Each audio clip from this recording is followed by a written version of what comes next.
يا صباح الهنا، يا صباح الجمال، وجمعة مباركة علينا وعلى كل الناس اللي بيشوفونا. بصوا، من أجمل الحاجات بقى اللي قابلتنا النهاردة، احنا كنا في اسكندرية بنتعشى، تمام، في شبورة على الطريق كانت جامدة جدا، فمتحركين الساعة 6 من اسكندرية، وقفونا على الكارتة ممنوع حد يعدي لحد دلوقتي، لحد الساعة 11.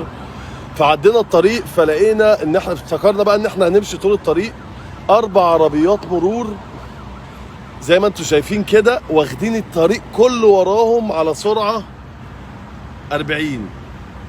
واخدين بالكم يا جماعه؟ وعايز اقول لكم كم العربيات اللي ورا مش طبيعي.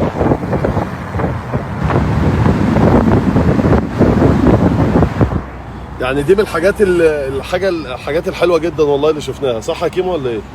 بجد لفته جميله جدا، وربنا يبارك لهم والله على المجهود ده. لا، حاجه حلوه يعني. انا بامانه اقسم بالله مبسوط جدا جدا جدا. هم بيأمنوا الطريق وبيحافظوا على الناس. لا يا جدعان، اقسم بالله في حاجه غريبه بتحصل في البلد، حاجه تغيير مش طبيعي يعني. انا في حاجه حلوه انا ما شفتش دي بتحصل قبل كده. انتوا واخدين بالكم ايه اللي بيحصل؟ 4 عربيات بيأمنوا كل العربيات اللي ماشيه على الطريق. هوريكم تاني العربيات اللي ورا، يعني ممكن كمان